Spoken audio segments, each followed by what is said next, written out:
สบายดีมื้อนี้ก็สิมาเรียนรู้เกี่ยวกับการปิ่นปัวพยาธิพอตพหรือว่าพยาธิติดต่อทางเพศสัมพันธ์เนาะสำหรับมื้อนี้ก็แม่นมาเรียนเกี่ยวกับหรือว่ามารู้จักเกี่ยวกับในการปิ่นปัวของพยาธิน้องในก่อนเนาะ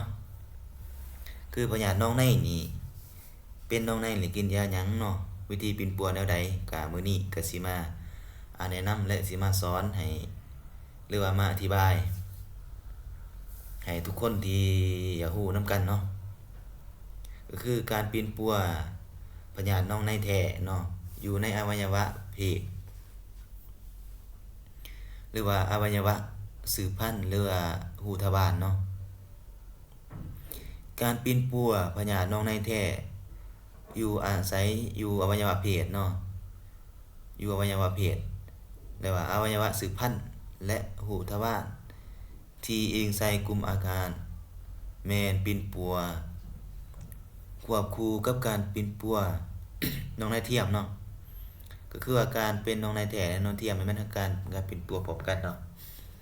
การปีนปัวในนายแท้แม่นให้ปัวด้วย2ตัวยาลุมนิเนาะก็คือเฮาปีนปัวน้องนายแท้หรือน้องเทียมเฮาแล้วเฮาเป็นแล้วนะเฮารู้สึกว่าเป็นน้องนายแท้เป็นน้องนายแม่นกินยาตัวนี้ Ceftriaxone เนาะ250มิลลิกรัมสักกามเทื่อเดียวสมทบกับยาอะซิโทรมิซิน1กรัมกินเทื่อเดียวหรือดอกซิซิลินเนาะ100มิลลิกรัมกิน2เทื่อต่อมื้อกิน7มื้อติดต่อกันก็คือหากินแต่2ยานึงเนาะก็คือเฮาสักยาเซฟเตรียโซนแล้วก็สักอันนั้นแล้วก็กินยาอะซิโทรมิซินคันว่าเฮาบ่ต้องกินยานิอะซิโทรมิซินก็ได้กินแต่ดอกซิลินก็ได้เนาะและที่สองก็คือเฮาใส่หรือเนาะหรือเฮาอยากอ่าใส่ยาเซฟเซฟิซิมก็ได้เนาะเซฟิซิม400มิลลิกรัมกินเทื่อเดียวสมทบกับยาอะซิโทมิซิน1กรัมกินเทื่อเดียวเนาะ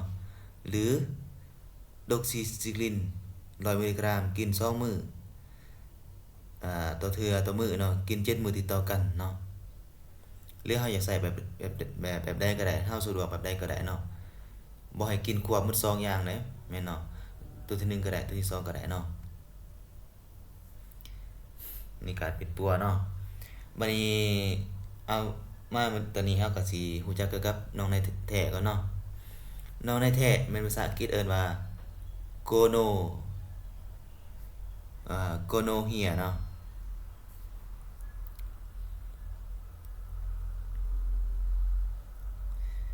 การปีนปัวน้องในแท้อยู่โพรงปากและหลอดกลืนอาหารแม่นให้ปีนปัวโดย2ยาลุมนี้เนาะแต่ว่าผู้ใดที่ว่าเป็นน้องในอยู่ในโพรงปากหรือว่าหลอดกลืนอาหารเนาะถ้าฮับคือน้องในนี่มันสิมีน้องในมีหลายแบบมีหลายประเภท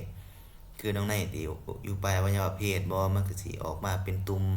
ออกมาเป็นน้ำนองออกจากอวัยวะเพศเนาะคันว่าเป็นอยู่โพรงปากก็สิมันสิเป็นแบบที่เปื่อยอยู่ปากเฮาแหละให้ปิ่นปัวโดย2ยาลุมนี้เนาะก็คือกินเซฟเทียโซน250มิลลิกรัมและซักกรามเทื่อเดียวสมทบกับยาอะซิโทมิซิน1กรัมกินเทื่อเดียวหรือดอกซิซิลินเนาะ100มิลลิกรัมกิน2เทื่อต่อมื้อกิน7มื้อติดต่อกันเนาะแล้วเหลือใส่ที่2หรือว่าอยากปิ่นปัวแบบนึงก็กินยาเซฟฟิซิม400มิลลิกรัมกินเทื่อเดียวสมทบกับยาอะซิโทมิซิน1กรัมกินเทื่อเดียวหรือดอกซิซิลินคือกันเนาะ100มิลลิกรัมกิน7มื้อติดต่อกันคือกันเนาะในการปิ่นปัวน้องในแท้ในกรณีที่ล้มเหลว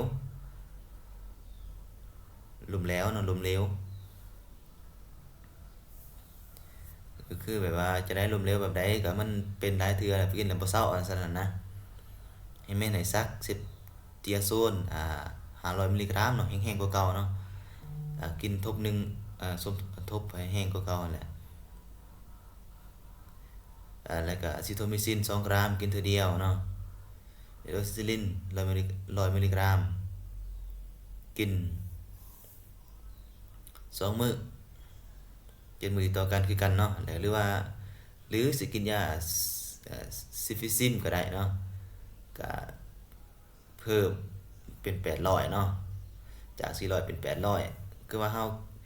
เป็นแล้วอยากเป็นซ้ำอีกนะกรณีล้มเหลวเกิดเนาะให้มันกินเพิ่มเนาะหรืออันที่3ก็อยากกินหรืออยากใส่ยาแกนตามิซินหรือว่าซังตาอะปิซังตาอะไรวะเนาะซังตามิซังตามิซิน240มิลลิกรัมสักกรัมเทื่อเดียวสมทบกับอะซิโทมิซิน2กรัมกินเทื่อเดียวเนาะหรือดอกไซคลินเนาะ100มิลลิกรัมกิน2เทื่อต่อมื้อกิน7 มื้อติดต่อกันเนาะ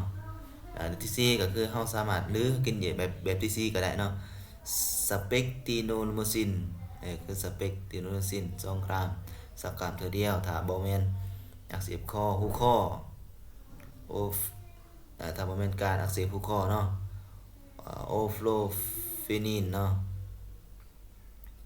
อีเสริมสมทบกับอะซิโทมิซินกินเทื่อเดียวเนาะหรือดอกไซซิมิซิน100มิลลิกรัมเทื่อเดียวก็ได้ติดต่อกัน7 มื้อเนาะคือกันเนาะแล้วที่สี่ก็คือน้องนายแท้ในการปีนปัวอักเสบเหงื่อเมือกตาในเด็กเกิดไหมน้องนายแท้เนาะสำหรับเด็กที่เกิดใหม่นี่ก็เกิดใหม่แล้วเป็นน้องนายแท้ติดต่อจากพ่อจากแม่สิเนาะติดต่อทางสายเลือดซะให้มันสัก10เจือโซนเนาะ10จีอโซน50มิลลิกรัมต่อกิโลกรัมเนาะสักกรัมเทื่อเดียวสูงสุดบ่ให้กาย150มิลลิกรัม2ก็คือสเปกติโนมิซินเนาะ25มิลลิกรัมต่อกิโลสักกรัมเทื่อเดียวเนาะสูงสุดบ่ให้กาย75มิลลิกรัมหรือว่า